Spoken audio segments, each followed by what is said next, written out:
UN में भारत की ऐतिहासिक जीत। चीन को पछाड़कर यूएनएससी में भारत ने स्थापित किया नया कीर्तिमान। यूएनएससी में सफलता के बाद जयशंकर के ऐलान से 140 करोड़ भारतीयों का सीना गर्व से जुड़ा। दुनिया देखेगी भारत का सेलिब्रेशन। दोस्तों, अंतर्राष्ट्रीय स्तर पर भारत को इससे बड़ी सफलता नहीं मिल सकती, जहां चीन को मुंह की खानी पड़ी है और भारत ने यूएन के छाती पर अपना झंडा गाड़ दिया है। जयशंकर ने बड़ा ऐलान करते हुए कहा कि कुछ लोग भारत के परमानेंट मेंबर बनने में रोड़ा बनकर खड़े थे, लेकिन अब उन्हें हराकर भारत ने यूएन में अपना वर्चस्व स्थापित कर दिया है। जयशंकर ने कहा कि अब भारत को अपना हक लेने से कोई रोक नहीं सकता। जो लोग आज तक हमें परेशान करते थे, अब वे यूएनएससी में बुरी तरह से हार चुके हैं और उन्हें बैठने तक के लिए सीट नहीं मिल पा रही है। जहां यूएनएससी में चीन को मात्र 19 वोट मिले हैं, तो वहीं पर भारत ने 46 वोट हासिल करके तूफान खड़ा कर दिया है। यूएन में भारत का बवंडर देखकर चीन का माथा खराब हो गया है। माना जा रहा है कि यहीं से भारत को वीटो मिलने की प्रक्रिया शुरू हो गई है, जिसे अब चीन का भूत भी नहीं रोक सकता। यूएन में भारत जबरदस्त छलांग लगाने को तैयार हो गया है, जिसे अब रोक पाना नामुमकिन होगा। इससे पूरी खबर पर अभी आगे और अपडेट आएगी, जिसे हम आपके साथ साझा करेंगे। यूएन में भोकाल मचाने के बाद भारत ने दुनिया को दिखा दिया है कि आखिर क्यों जयशंकर को पूरी दुनिया सलाम करती है। जयशंकर ने डंके की चोट पर कहा कि आज हमारा देश ग्लोबल इकोनॉमिकल पावर बन गया है।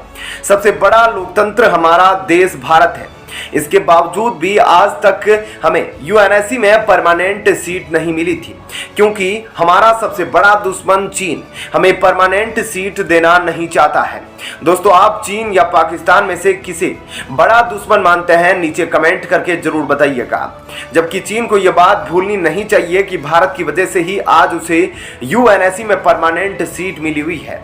लेकिन आज चीन ने भारत का एहसान भुलाकर हमें हर समय नीचे धकेलने की कोशिश की है। हाल ही में उसने अरुणाचल प्रदेश पर भी धावा बोल दिया है। नाम बदलने के बाद अब वह अरुणाचल में बड़ी कार्रवाई भी करने जा रहा है, जिसके बाद भारत अमेरिका ने एकजुट होकर जबरदस्त भोकाल मचाने की तैयारी कर दी है।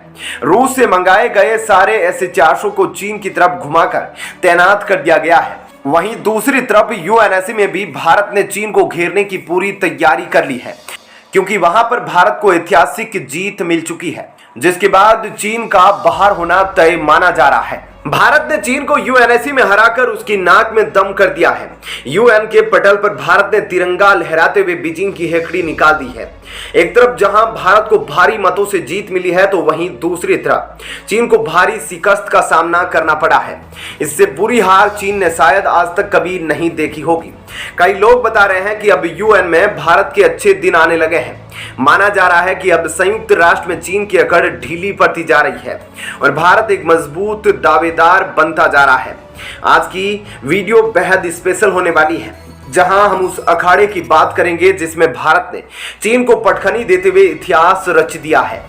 आने वाले समय में भारत के पास न केवल वीटो होगा, बल्कि चीन का गर्दन भी भारत की मुट्ठी में समाया होगा, जिसके बाद भारत न केवल अक्साई चीन लेगा, बल्कि तिब्बत को भी आजाद कराकर चीन को उसकी औकात दिखाएगा। दोस्तों, क्या आपको लगता है कि एक दिन अक्साई चीन वापस भारत में शामिल किया जाएगा या नहीं? नीचे कमेंट बॉक्स में जरूर बताइएगा। आइए दोस्तों, बात कर लेते हैं आखिर किस मामले में भारत को यह उपलब्धि मिली है और परीक्षा की पॉइंट ऑफ व्यू से यह कितना इंपॉर्टेंट है।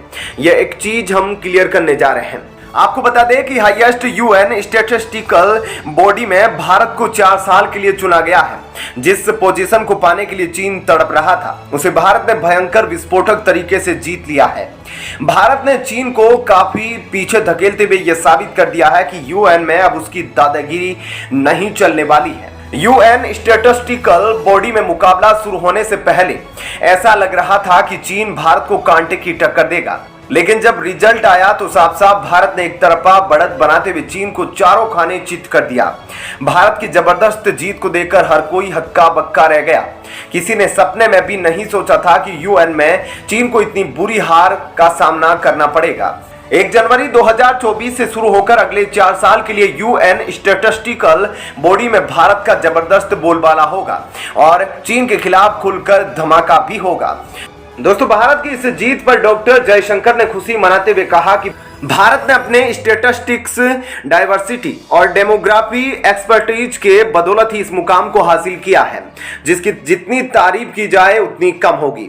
इन तीनों पैरामीटर में चीन बुरी तरह से फेल हुआ है और अब वह यूएन में मुंह दिखाने लायक नहीं बचा। माना जा रहा है कि भारत ने सर्वोच्च स्थान हासिल किया है, लेकिन एशिया और पैसिफिक क्षेत्र में दूसरे स्थान पर बैठने के लिए चीन और दक्षिणी कोरिया अभी भी चुनाव लड़ रहे हैं। भारत ने चीन को इतना बड़ा झटका दिया है जिसे देखकर जिनपिंग अपने अधिकारियों पर भड़क उठे हैं। जी हां दोस्तों, ठीक सुना आपने। एशिया प्रशांत क्षेत्र से दूसरे सदस्यों के लिए चीन और दक्षिणी कोरिया के बीच कांटे की टक्कर चल रही है, लेकिन जानकार बताते हैं कि इस मामले में दक्षिणी कोरिया चीन से काफी आगे दिखाई दे रहा है, क्योंकि एक तरफ जहां पहले राउंड में दक्षिणी कोरिया को 23 वोट मिले थे, तो वहीं चीन को मात्र 19 वोटों के साथ भयंकर शर्मिंदगी महसूस करनी पड़ी थी। हालांकि चीन यूएई से आगे है, क्योंकि यूएई को मात्र 15 वोट मिले हैं, लेकिन एक तरफ से देखा जाए तो यूएई चीन को कांटे की टक्कर दे रहा है और मात्र 4 अंक से ही पिछड़ा हुआ है। लेकिन भारत की जीत सबसे बड़ी है, क्योंकि भारत को 53 में से 46 वोट मिले हैं। आपको बता दें कि भारत का चुनाव गुप्त मतदान के जरिए हुआ, जबकि Argentina, Sierra Leone, Slovenia, Ukraine, united republic of Tanzania और अमेरिका निर्विरोध चुने गए।